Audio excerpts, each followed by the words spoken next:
of yesteryear. Now, on the Hebrew date, the 22nd of Sivan, marks the Hilula of a famous rabbi. His name was Rabbi Moshe Azugari Z'tl, one of the great rabbis of his time, and a rabbi we've mentioned about on various occasions before. Now, I'm not too sure the exact date when he was born, but it's reported that he passed away on the 22nd of Sivan, Tafshin Aleph, 1941, respectively. He was a great rabbi of his time, and we can mention much within regards to him. Let's just explore his family just for a minute. His father was another famous rabbi, Rabbi Moshe Azugari, and his mother's name was Rabbanit Sada, respectively. He would get married, I think he'd be married to two different women, Marat Chana and Marat Tamar, you could also say. Among his children included Rab Meir, Rab Raphael, and Rab Nisim.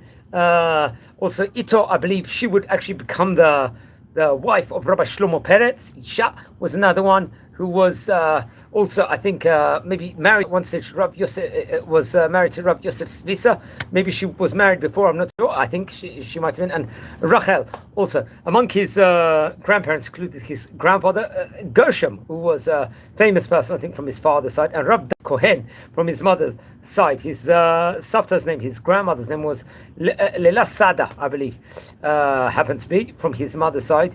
Among his teachers included famous Rabbi David Kohen, who happened to be his grandfather. He'd have great students, great Talmidim, including Rabbi Avram Swissa, who was, I believe, maybe his grandson, if I'm not mistaken, Rabbi David Deri, Rabbi Yaakov Peretz, Rabbi Yitzchak Peretz, Rabbi Meir Swissa was another one of his Talmidim, Rabbi Raphael Boskila, and Rabbi Shimon Kohen.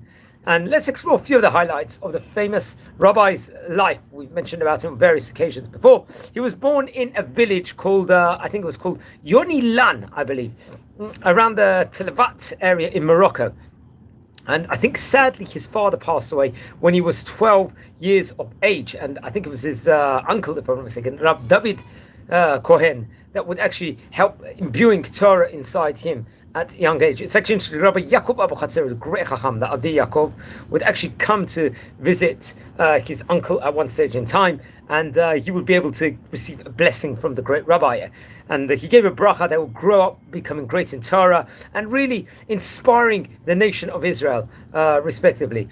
And very much he would really do a huge amount during his time period, as we're going to speak about inside this video with the bracha he got. He would rise to become a leader of the Jewish people in the villages of the entire region of Rakesh to the Dara Valley, respectively. Now he would go on to become appointed the head of Jewish court in, I believe, of the Maxhoz Tلוואט, respectively. And he was known for his brilliance within regards to his wisdom and his Kabbalah and his Chassidut, also the piousness he actually had, respectively. He was very great rabbi. He was a standout rabbi, you could say, over there, just for his wisdom and for his the way he would actually keep up with the Torah at a high level. He didn't deviate. He was learning Torah the whole time. He would do many charitable practices over there. He would start up charities, charitable acts, who raise funds for Hachnasat Kala, for women that were to get married. Hachnasat Kala, as they say, Kimcha the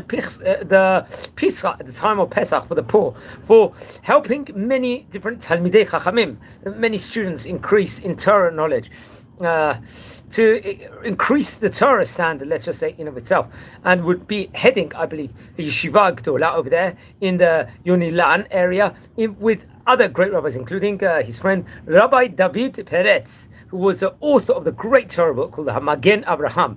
Among his were great rabbis, including Rabbi Shimon HaKohen, Rabbi Raphael Boskila, who we mentioned about before. I think we mentioned about various rabbis from the Boskila family. Rabbi Yosef Zagori, another rabbi we mentioned about, Rabbi Shimon Deri, and very much was... much more can be said within regards to his time period. He would help to finance yeshiva. He was also reported over a nut merchant, especially when the season or something he would do. He would travel. There's countless stories within regards to his brilliant trade and his honesty within regards to the work they did, especially in the nut business, in regards to the amounts, so on and so forth. Famous stories where many people, Arabs even, were mesmerized by him and saw the honesty and the pureness and the meticulousness within regards to his brilliance and his honesty within regards to trade, which we have to point out.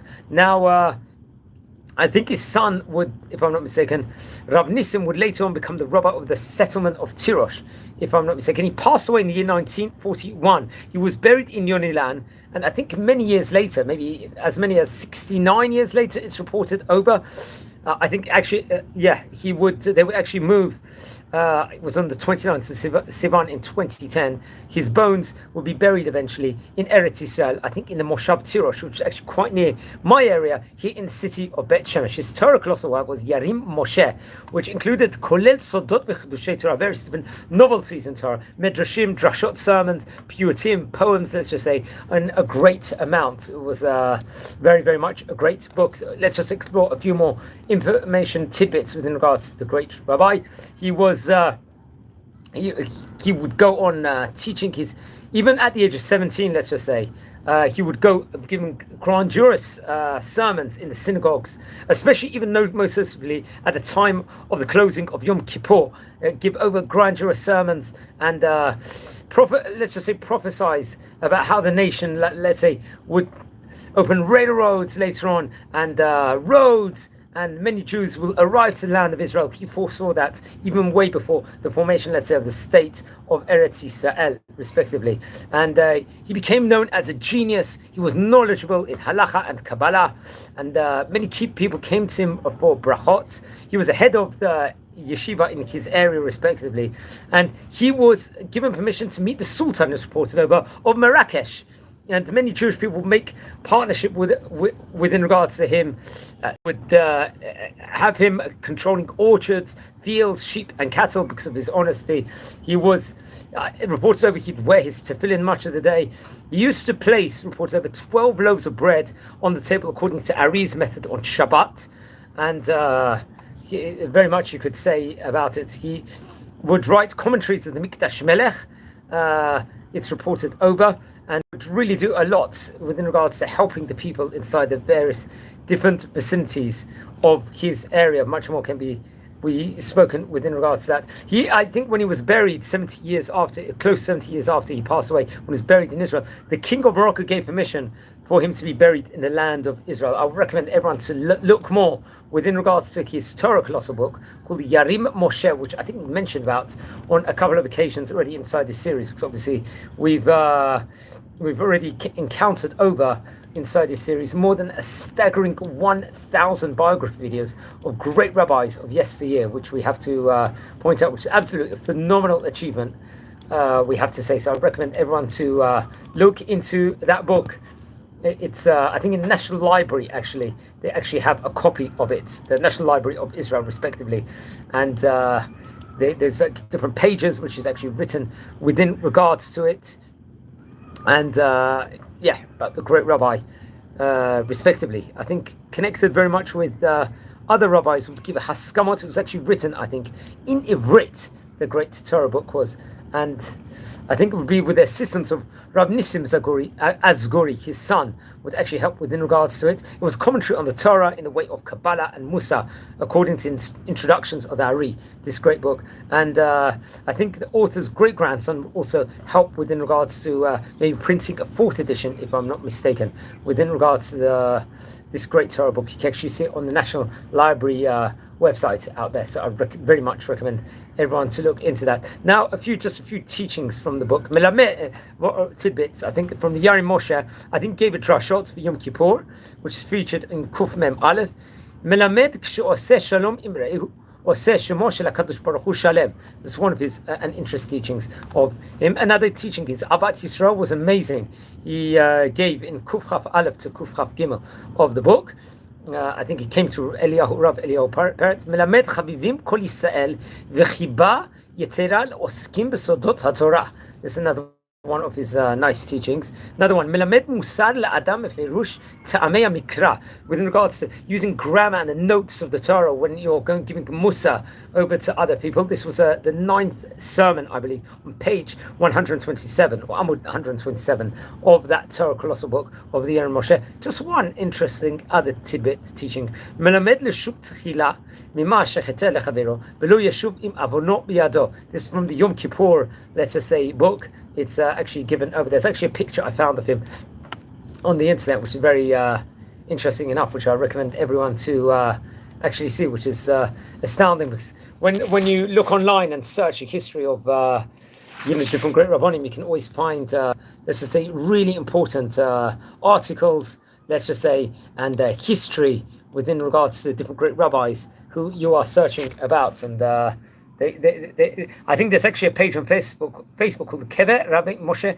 Azugari Z'tl, one of the great rabbis of his time, where it talks about actually his brilliance and how he learned under Rabbi David Cohen after his father passed away, how he met Rabbi Abu Chatzera, actually relates about his time in Marrakesh and the Dara Valley, and how he was able to continue his Torah, and so on and so forth. And there's many pictures on that specific Facebook page where some of this information is actually recounted over, which I very much recommend everyone to look into. Now, friends, we're a community here. We're learning about the great rabbis of yesteryear. If you descend from any of the great chachamim we are speaking about, please send me an email. I would love to hear more. Now, if you descend from any of the great rabbis we are speaking about, please let me know. It will be great to include. Great to hear more within regards to it. If you haven't subscribed yet, please subscribe to the channel. We've got more than, let's just say, more than a staggering 7,000, close to 7,000, let's say, subscribers to this very, very much great channel. And I would recommend everyone to learn more. I think on the Otsar publications, there is actually also some of his teachings, which is featured very much. So it's otsar.org, where you actually learn about the toldot of Rabbi Moshe Azugari. I very, very much recommend everyone to look into. I think it features many different pages, if I'm not mistaken, within regards to it, and quotes different teachings of different great rabbis of yesteryear inside this Otsar, which is very much, I think, associated to. So wishing all well, subscribe to the channel, take care.